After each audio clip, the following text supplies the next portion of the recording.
भारी उतार चढ़ाव भरे कारोबार के बाद भारतीय शेयर बाजार शुक्रवार 2 मई को मामूली बढ़त के साथ हरे निशान में बंद हुए। सेंसेक्स ने 259 अंकों की छलांग लगाई, वहीं निफ्टी 24,350 पर लगभग सपाट रहा। हालांकि छोटे और मझोले शेयरों की चाल इससे उलट रही। बीएसई मिड कैप इंडेक्स 0.41% और स्मॉल कैप इंडेक्स 0.07% गिरकर बंद हुए। इसके चलते निवेशकों को आज कारोबार में करीब 59,000 करोड़ रुपए का नुकसान हुआ। सबसे अधिक गिरावट कंज्यूमर ड्यूरेबल्स, पावर और यूटिलिटी शेयरों में देखने को मिली। दूसरी ओर आईटी और ऑयल एंड गैस शेयरों में खरीदारी दिखी। कारोबार के अंत में बीएसई सेंसेक्स 259.75 अंकों या 0.32% की तेजी के साथ 80,501.99 के स्तर पर बंद हुआ। वहीं एनएसई का 50 शेयरों वाला इंडेक्स निफ्टी 12.50 अंक या 0.051% की मामूली बढ़त के साथ 24,346.70 के स्तर पर बंद हुआ। बीएसई में लिस्टेड कंपनियों का कुल मार्केट कैपिटलाइजेशन आज 2 मई को घटकर 422.65 लाख करोड़ रुपए पर आ गया, जो उसके पिछले कारोबारी दिन यानी बुधवार 30 अप्रैल को 423.24 लाख करोड़ रुपए रहा था। इस तरह बीएसई में लिस्टेड कंपनियों का मार्केट कैप आज करीब 59,000 करोड़ रुपए घटा है, या दूसरे शब्दों में कहें तो निवेशकों की संपत्ति में करीब 59,000 करोड़ रुपए की गिरावट आई है। बीएसई सेंसेक्स के 30 में से 19 शेयर आज हरे निशान में यानी बढ़त के साथ बंद हुए। इसमें अडानी पोर्ट्स के शेयरों में 4.11% की सबसे अधिक तेजी रही। इसके बाद Bajaj finance, IndusInd bank, state bank of India और मारुति सुजुकी के शेयरों में 1.21% से लेकर 2.62% की बढ़त के साथ बंद हुए।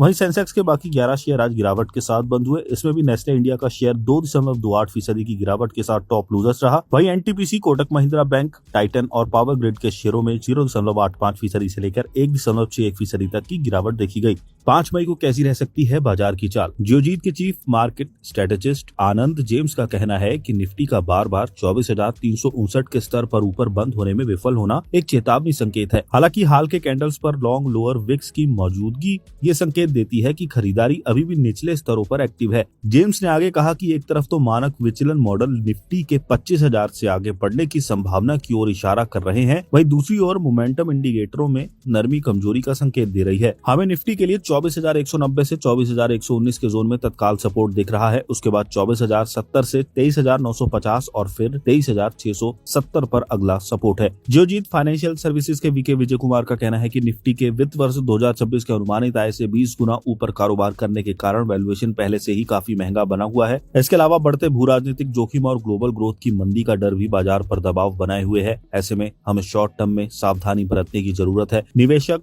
निवेशित रहते हुए कैश लेवल बढ़ाने की रणनीति अपना सकते हैं। एलकेपी सिक्योरिटीज के वरिष्ठ तकनीकी विश्लेषक रूपक डे का कहना है कि इस सप्ताह के दौरान निफ्टी में भारी उतार चढ़ाव देखने को मिला है। 24,550 के स्तर के आसपास रेजिस्टेंस का सामना करने के बाद ये तेजी से नीचे गिरा। डेली चार्ट पर एक लॉन्ग अपर वीक वाली कैंडल ऊपरी स्तरों से बिक्री के दबाव का संकेत दे रही है। अब निफ्टी के लिए 24,250 पर सपोर्ट दिख रहा है। इस स्तर से नीचे गिरने पर 24,000 की ओर करेक्शन आ सकता है। इसके अलावा इंडेक्स 24,000 से 24,550 की रेंज के भीतर रेंज बाउंड कारोबार कर सकता है। 24,550 से ऊपर एक निर्णायक ब्रेकआउट के बाद ही निफ्टी में एक अच्छी रैली देखने को मिल सकती है।